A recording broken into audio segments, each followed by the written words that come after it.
This is a production of the Must-See TV Broadcast Network, like ShareJoin, and follow us for all the latest updates. Like what you see, then throw those stars and show your support. And don't be shy, subscribe to the caveman. He won't bite, and if you're watching us right now on YouTube, then you already know what to do. Smash that like and subscribe button. Even one view can prevent one puppy from being shaven. A big fist pump goes to Donna, AI, and Music Mint for the incredible music that is in this episode. All rights belong to Christopher Michael Egarhos, a.k.a. the caveman. So if he's ready, and if you're ready, then let's kick this show off. Growl, growl.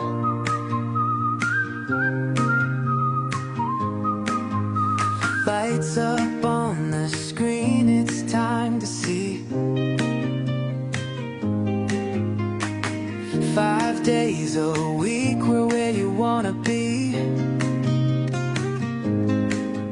Exclusive shows and reels, we got the vibe. Tune into the network, hop on Facebook Live. Riding with the stars in our unique groove. Laughter twists and turns within every move. Must-see TV's the place to catch it all. Epic moments, big and small, give us a call. Oh, you know it's must-see TV, come alive. Every day we light the way on Facebook Live. Catch the magic, hear the roar, feel the beat. Must-see TV, the place where worlds meet.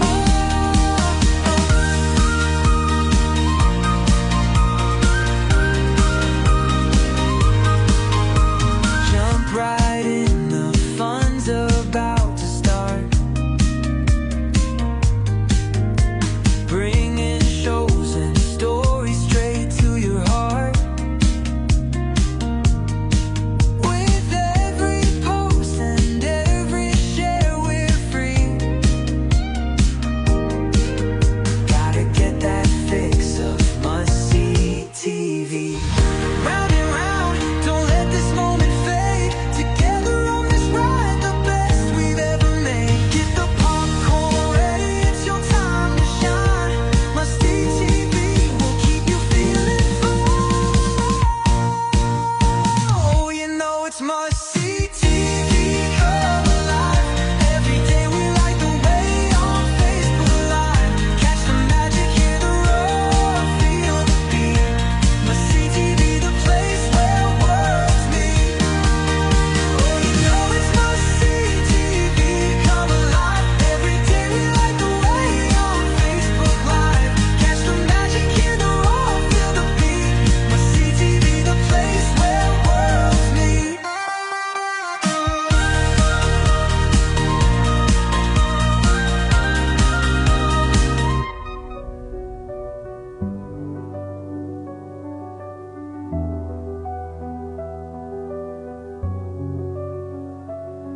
In the glow of the flames, shadows dance and sway. The caveman leans close, inviting you to stay. With a voice like thunder, he begins his lore. Tales of ancient battles and treasures from yore. Underneath the stars, we journey through time. Gather round the fire, let your mind take flight. With the caveman stories, we embrace the night. From the flames to the stars, we wander and roam. In the warmth of his tales, we discover our home. Hello, ladies and gentlemen, and welcome to a brand new episode of Storytime. Sparkles is here. Say hello, Sparkles. Hey everybody, How's it going? I'm alright, you? Good. I'm okay. I'm ready to kick this episode off. But before that, Oh man, some stuff happened, Sparkles, last episode. I don't know if you know that, but a lot of things happened.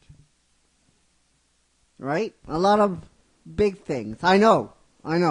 So if you're not all caught up, it's all on YouTube for you to get caught up. And we're gonna do the Force Henny Wavy thing. So go get caught up right now on YouTube. They're all. I don't know if they're still. I don't. But regardless, it's all there. So we're gonna do the Force Henny Wavy thingy, and you know what to do. So and we wave. It's like I'm like hailing a bus, right? When I go like this, like what does he do in episode 4? He just like casually does this, right? Or he does this. I don't know what Obi-Wan does. Right? I don't know. So how you doing, Sparkles? I'm all right. Yeah. Still over from last episode? Are you still shook? Or I'm are good. you relaxed? I'm good now. Okay, good. I know it was deep, wasn't it? It was. Yeah, you weren't prepared for it, weren't you? Nope. Yeah, okay. Yeah, okay. And we fade. We come back. Wait. I went like this, right? So now it's this way, right? Sparkles? Yes. It's this way. Okay. So we go this way. I don't know. Like, you kids and your hand signals? Like, I have no idea. All right. So, we fade into Ash crying on Misty's shoulder in the gym. And, he's still crying. And there's silence. And Misty says, Ash, are you okay? He pulls back. He just doesn't say anything. He ducks his head. And he just barges out. And Misty goes, Ash, where are you going? You know, she's still crying, too. Okay. And she slowly walks out of the gym. And Brock is there. And, you know, he has a conversation with her. So what now? She goes, I don't know.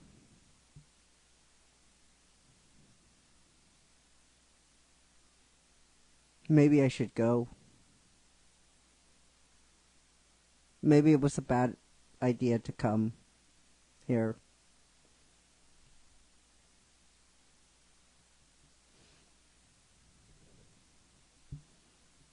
Oh no, I'm getting emotional now. Okay. My andropause. Oh God. And Brock says, so you're just gonna run? You're just gonna leave him?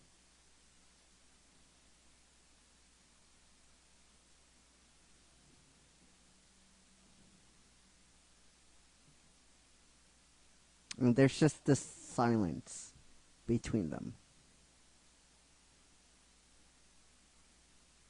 You know he needs you. He doesn't know he needs you, but he needs you. He's a blockhead.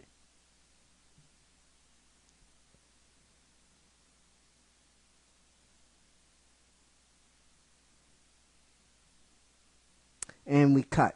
We cut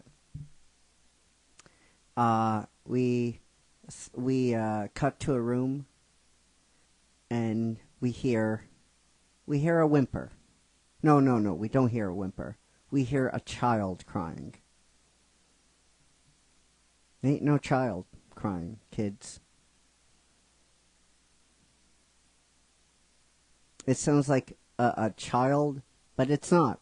It's someone grieving heavily.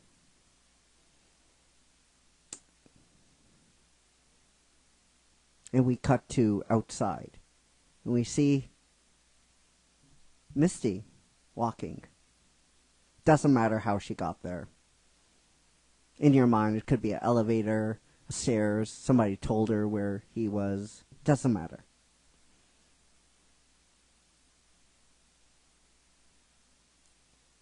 And she slowly walks in. She hears him. It's loud, too. It's very uncomfortable. It's supposed to be uncomfortable, though.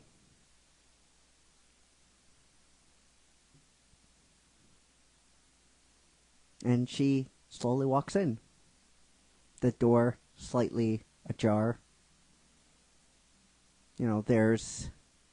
It's a championship trainer level room. There's a bedroom, kitchen. But he's in the bedroom. He's in the bedroom. And he's crying at the head of the bed. She doesn't say anything. She just walks in and sits at the edge of the bed.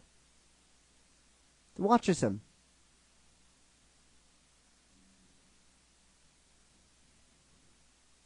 Watches him.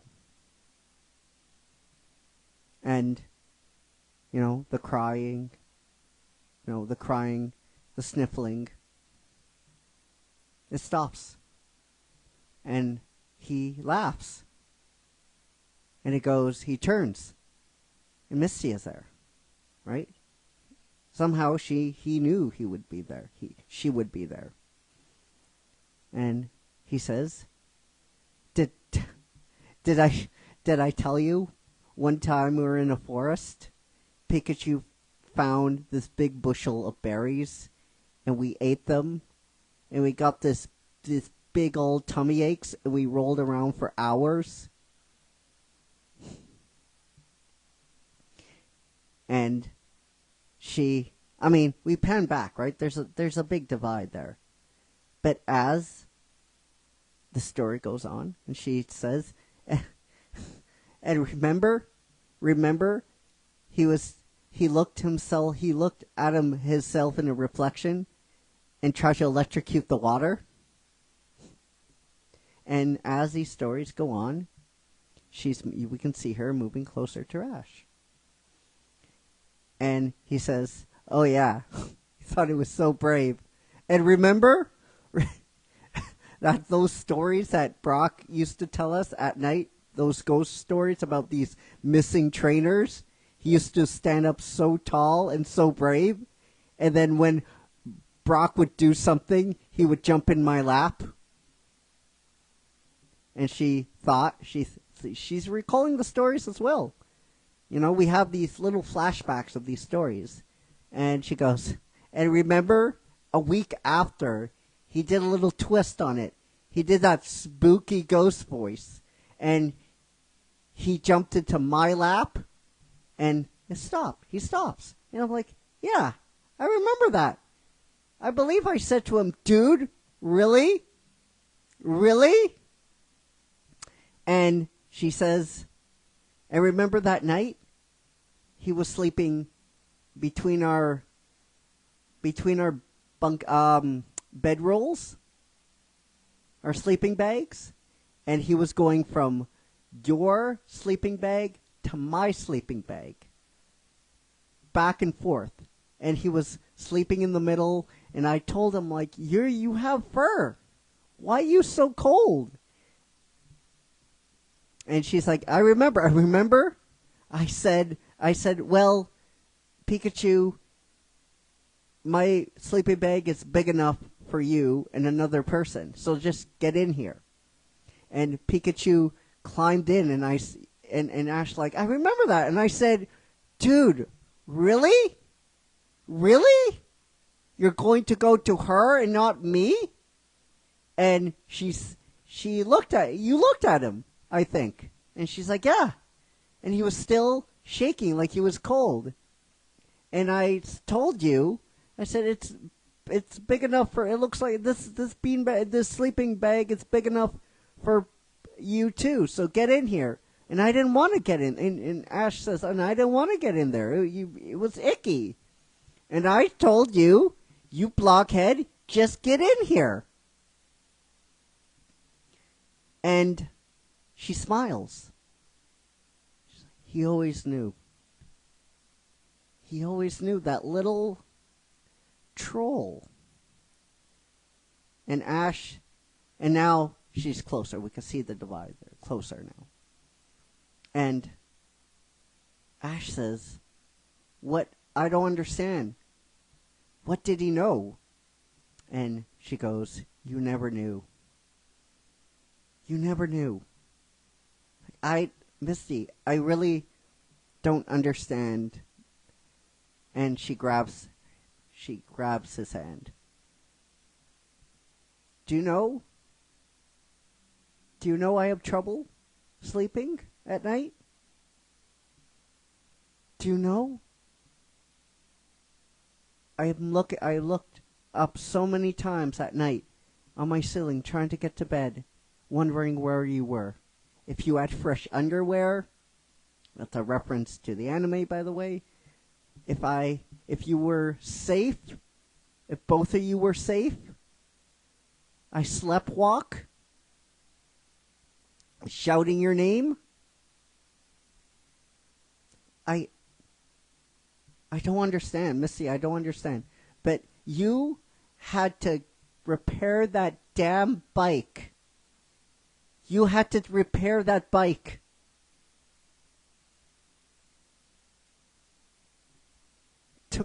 To take me away from you. And he's like, "Well, but you wanted that bike repaired." And she starts shaking now. And with her other hand, she goes into her shirt and gets letters. 3 letters. And gives them to Ash. And he looks at the letters. And each letter reads, "Ash Ketchum," in shaky writing. I couldn't finish the letters, you know. I didn't know if I had another chance to tell you. Looking at the letters, like, "Tell me what?" She goes, "You blockhead, I love you." And she kisses him. And they fall back on the bed. And as they fall back on the bed, that open door that was slightly ajar, now fully closes. And we head outside. The moon is full. Maybe there's some pink. Maybe there's some red. Pokemon are going 2 by 2. And then we hear this.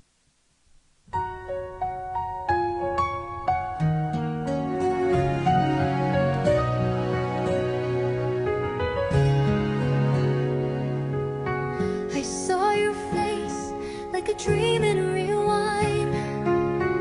7 years marked on the edge of my mind. But here you are, a boy grown so tall. Still you stumble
lips where doubt used to linger. Trace your jawline, intertwining fingers. It's not about time or how much we've lost.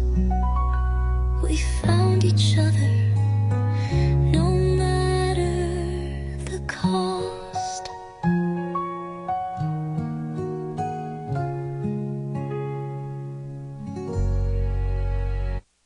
And guys, that is where we're going to fade for now. We have one more episode left, and we have to stretch this out because there's like only one episode left. And I want to have time here to talk about what happened. So, let's have Sparkles join us now. How did you like that? It was a short episode, but it was a perfect episode. How did you like how it all laid out? How did you like how I put the scene together Perfectly executed. with the door closing and everything? Yeah. Yeah, Yeah. with the music. Definitely perfectly executed. All right. Anything else? No. Okay. What if I told you they were already making love?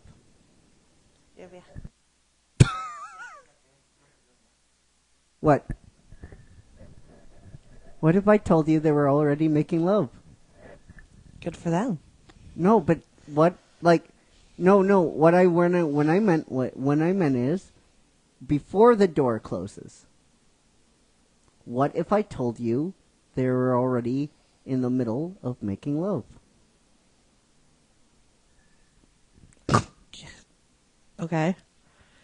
I guess you'd have to explain that one to the audience. All right. So, defining love is very, very complicated. Okay, and the scene is more about grief than anything else, right? It's a funeral, remembering a very special part of them that they lost. Defining, saying love is only about the physical is so limited. That's a limited way of understanding. It's all about the soul, right? It's all about the connection, right? It's all about expressing, I love you, right? There's more ways than physical to make love here, okay? And what I did is the door closing, that wasn't so much the audience waiting for this thing to happen, right? That was your expectations that saying, oh, they're making love now. No, they're already making love. They're already making love. The closeness, the touching, the grief, right? And in that way, they were already making love.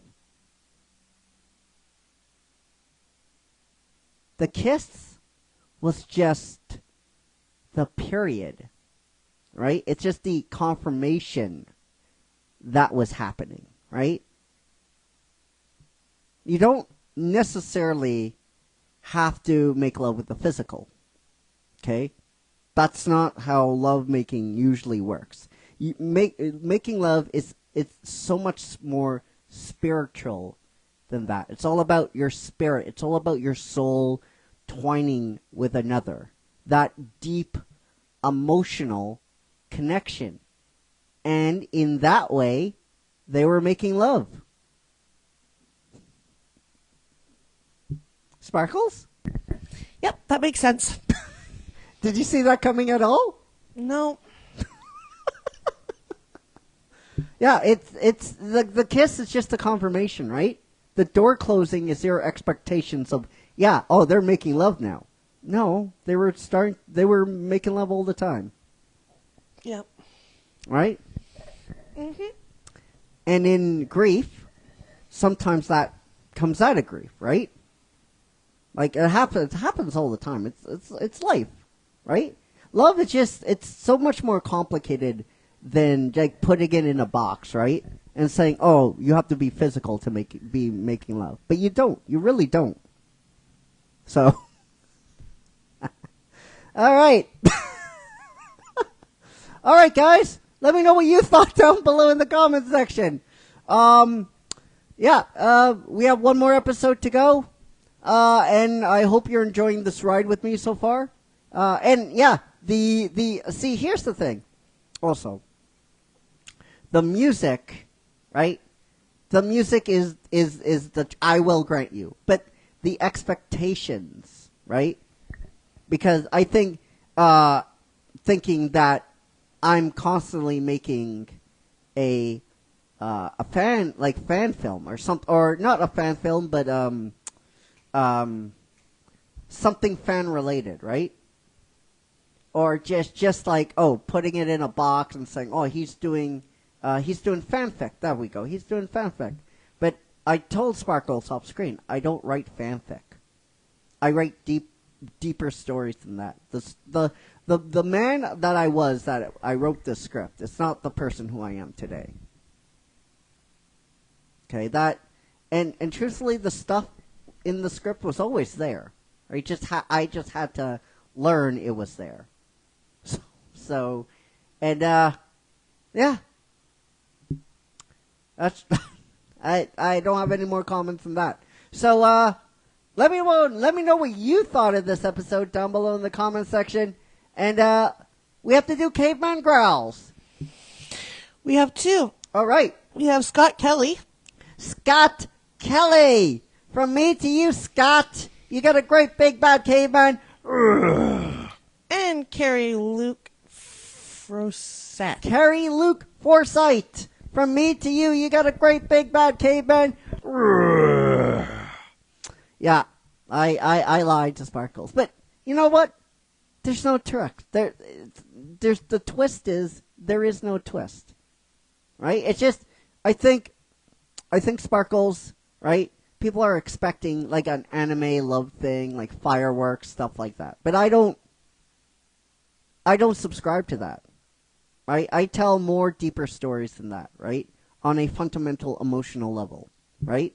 And I'm challenging you all to teach you different. That's what I'm ultimately doing with all this stuff.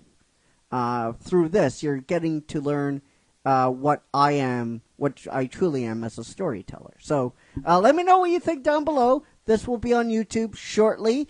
And we will be back with you on Thursday. Thursday? Yeah, Thursday. So until then, take care, be safe, be well, and we love you all! 20,000 plus, and may the Force be with you. Sparkles, take me home. See you guys. From the whispers of the forest to the echoes of the sea,